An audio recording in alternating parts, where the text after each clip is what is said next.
ತುಂಬ ದಿನಗಳ ನಂತರ ಸನ್ರೈಸ್ ನೋಡ್ಬಿಟ್ಟು ನಂಗೆ ಹೆಂಗೆ ಫೀಲ್ ಆಯಿತು ಅಂದರೆ, ಏನಪ್ಪ ಇವತ್ತು ಇಷ್ಟು ಬೇಗ ಇದ್ದವನು ಅನ್ಕೊಂಡ್ರಾ, ಒಳ್ಳೆ ಬಾಟ್ ಸಿಗಬೇಕಂದ್ರೆ ಬೇಗ ಎದ್ದು ಹೋಗಿ ತರಬೇಕು ಅಂತ ಎಬ್ಬಿಸಿ ಕಳಿಸಿದ್ರು. ಚಿಕನು ಮಟನ್ ಎಲ್ಲ ತೊಗೊಂಡು ಊರ ಕಡೆ ಬಂದೆ. ಇವಾಗ ಬೇಯಿಸೋಕ್ಕೆ ಶುರು. ಅಷ್ಟಕ್ಕೆ ಫುಲ್ ಮುದ್ದೆ ಮಟನ್ ಸಾರು ತಿನ್ನೋದ್ರಲ್ಲಿರೋ ಖುಷಿನೇ ಬೇರೆ. ಮುದ್ದೆ ಉಂಡ್ಮೇಲೆ ನಿದ್ದೆ ಆಟೋಮೆಟಿಕ್ಕಾಗಿ ಬರುತ್ತೆ. ಒಂದು ರೌಂಡ್ ಮಲಗಿದ್ದೆದ್ದು ಚೌಕೋಬಾರ ಆಡೋಣ ಅಂತ ಕೂತ್ಕೊಂಡ್ವಿ. ತುಂಬ ವರ್ಷಗಳೇ ಆಗೋಗಿತ್ತು ಈ ಥರ ಎಲ್ಲ ಆಟ ಆಡಿ.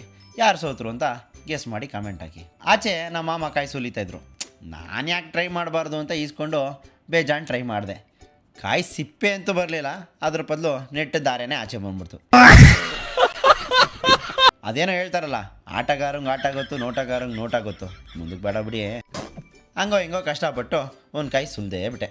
ನಮ್ಮ ಪಕ್ಕದ ಮನೇಲಿ ಮೇಕೆ ಮರಿ ಹಾಕಿತ್ತು ಅಂತ ನಮ್ಮ ಅಜ್ಜಿ ಹೇಳ್ತಿದ್ರು. ಅದನ್ನು ನೋಡೋಣ ಅಂತ ನಾವೆಲ್ಲ ಬಂದ್ವಿ. ಎಷ್ಟು ಕ್ಯೂಟಾಗಿತ್ತು ಅಂತ ಹೇಳಿದ್ರೆ, ನನ್ನ ಕ್ಯೂಟ್ನೆಸ್ಗೆ ಕಾಂಪಿಟೇಷನ್ ಕೊಡ್ತಿತ್ತು, ಅದಕ್ಕೆ ಬಿಟ್ಬಿಟ್ಟೆ. ಅಲ್ಲೇ ಪಕ್ಕದಲ್ಲಿರೋ ಇನ್ನೊಂದು ಮೇಕೆ ಮರಿ ಎತ್ಕೊಂಡ್ರೆ ನನ್ನ ಮಗನ ಕುಂಫು ಕರಾಟೆ ಎಲ್ಲ ತೋರಿಸ್ತಾ ಇತ್ತು. ಇದನ್ನ ಎತ್ಕೊಂಡು ಹೋಗ್ತಿರೋದಕ್ಕೆ ಅದ್ರ ಅಮ್ಮ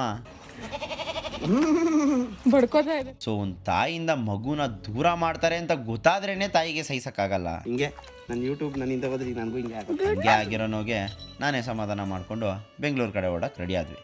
ಎಲ್ರಿಗೂ ಬಾಯ್ ಮಾಡಿ ಮನೆಗೆ ಬಂದರೆ ನಂಗೊಂದು ಸರ್ಪ್ರೈಸ್ ಗಿಫ್ಟ್ ಬಂದಿತ್ತು. ಏನು ಅಂತ ಓಪನ್ ಮಾಡಿ ನೋಡಿದ್ರೆ ಬಂಬೂ ಪ್ಲಾಂಟು. ಫುಲ್ಲು ಖುಷಿಯಾಗೋಯ್ತು.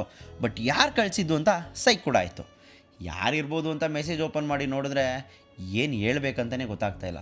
ಇಷ್ಟೆಲ್ಲ ಪ್ರೀತಿ ಕೊಡ್ತಾ ಇರೋ ನಿಮಗೆ ಬೆಲೆ ಕಟ್ಟಕ್ಕೆ ಸಾಧ್ಯನೇ ಇಲ್ಲ.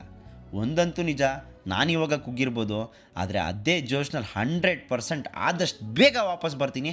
ನನ್ನ ನಗು ಜೊತೆ ನಿಮ್ಮನ್ನು ನಗಿಸ್ತೀನಿ ಅಂತ ಹೇಳ್ತಾ ನಾನು ನಿಮ್ಮ ಮನೆ ಮಗ ಸುಜಿತ್ ಗೌಡ್ರು ಸೈನಿಂಗ್ ಆಫ್. ಮತ್ತೊಂದು ವೀಡಿಯೋದಲ್ಲಿ ಸಿಗೋಣ. ಅಲ್ಲಿವರೆಗೂ ಟೇಕ್ ಕೇರ್. ಬಾಯ್ ಬಾಯ್.